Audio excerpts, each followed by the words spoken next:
Hello friends, welcome to the channel. पिछले topic में मैंने आपको पढ़ाया था कार्बोहाइड्रेट्स और उसकी सिग्निफिकेंस और उसकी इम्पोर्टेंस। अब हम पढ़ेंगे प्रॉपर्टीज ऑफ कार्बोहाइड्रेट्स। कार्बोहाइड्रेट्स की जो प्रॉपर्टीज है वो दो तरह की प्रॉपर्टीज होती है, फिजिकल प्रॉपर्टीज और एक केमिकल प्रॉपर्टीज। ठीक है, फिजिकल प्रॉपर्टीज में क्या आता है कि पहला तो ये स्टीरियो आइसोमेरिज्म होता है। कैसे? स्टीरियो आइसोमेरिज्म क्या होता है? Compound having the same structural formula but the different spatial configuration. वो कंपाउंड जिनका स्ट्रक्चरल फार्मूला सेम हो बट उनकी स्पेसिंग कन्फिगरेशन, उनके जो ग्रुप उनके साथ अटैच होते हैं, कार्बोनाइल ग्रुप या कीटोन ग्रुप जो होते हैं, एल्डिहाइड ग्रुप, वो अलग पोजीशन पे उनसे अटैच होते हैं कार्बन के साथ, तो वो होते हैं आपके स्टीरियो आइसोमेरिज्म। जैसे कि glucose has two isomers, D glucose and L glucose. ठीक है। सेकेंड आता है optical activity. It is the rotation of plane polarize light forming plus glucose and negative. Plus glucose का means positive ions and negative ion glucose जो form करती है plane polarize light, तो उसको हम बोलते हैं optical activity.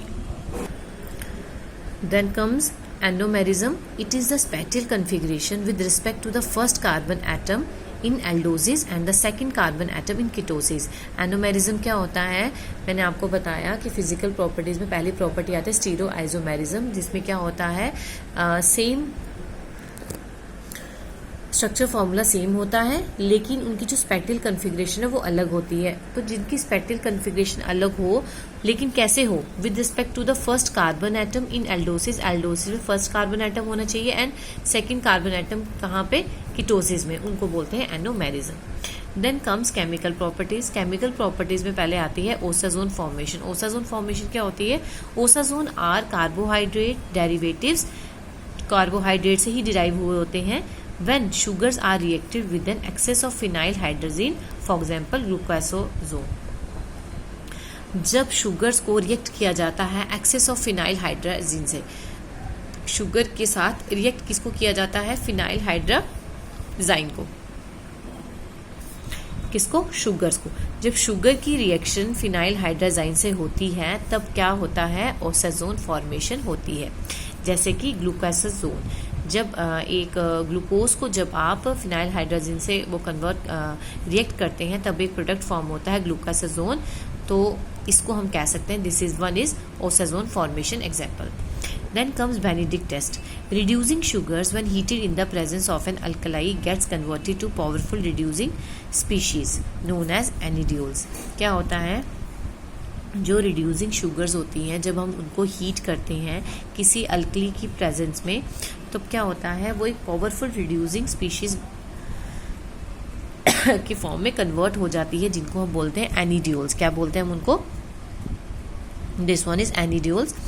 When Benedict's reagent solution and reducing sugars are heated together, उसके बाद जो ये जो Benedict reagent solution होता है और जो reducing sugar एनिडियोल्स है, इसको हम दोनों को आपस में रिएक्शन करवाएं तो क्या होता है? जब solution changes its colours to orange red brick colour, जो सोल्यूशन होता है वो अपना कलर चेंज कर देगा and its colour is orange red, या हम उसको ब्रिक रेड भी कह सकते हैं. This one is Benedict test, जैसे कि हम शुगर टेस्ट करने के लिए जो हम यूज़ करते हैं.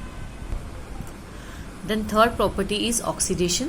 Monosaccharides are reducing sugars. आपको पता है कि जो मोनोसेक्राइड्स हैं ये क्या है? रिड्यूसिंग शुगर्स हैं. If their carbonyl groups oxidise to give carboxylic acid.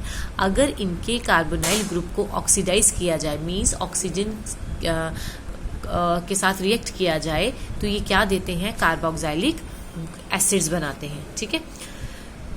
In Benedict test में हम क्या करते हैं? जो डी ग्लूकोज होता है उसको ऑक्सीडाइज मीन्स ऑक्सीजन के साथ रिएक्ट करते हैं तो वो क्या बनता है? D gluconic acid.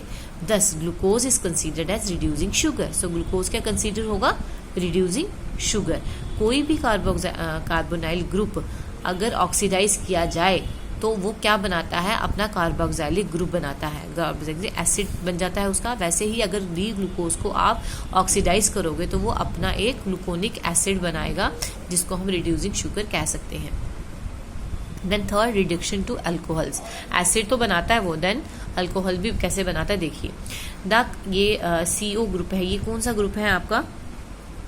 This one is your carbonyl group. जो ये CO ग्रुप है ये होता है ketone group. In open chain, forms of carbohydrates can be reduced to alcohols by sodium borohydride, NaBH4 और कैटालिटिक हाइड्रोजनेशन। अगर हम इनकी कैटालिक हाइड्रोजनेशन करें या इनको रिएक्ट करें रिएक्ट करें तो क्या बनता है ये जो कीटोन ग्रुप है ये है कीटोन ग्रुप। जब ये ओपन चेन में बनता है कार्बोहाइड्रेट के साथ तब ये अल्कोहल में चेंज हो जाता है। The products are known as alditols. क्या बोलते हैं उसको? एल्डिटोल्स। अब एक बात मैं आपको बताना चाहूंगी, जो कार्बोहाइड्रेट्स हैं हमारे, ठीक है, कार्बोहाइड्रेट्स जितने भी हैं वो सारे स्वीट इन नेचर होते हैं, ठीक है, लेकिन जो सबसे ज़्यादा स्वीटनेस है वो किस में पाई जाती है? फ्रक्टोज में पाई जाती है, और उससे कम किस में पाई जाती है? सुक्रोज में। सुक्रोज से कम स्टार्च में, एंड स्टार्च से कम सेल्यूलोज में। अब जो फ्रुक्टोज है, फ्रक्टोज किस में पाया जाता है? फ्रूट्स में।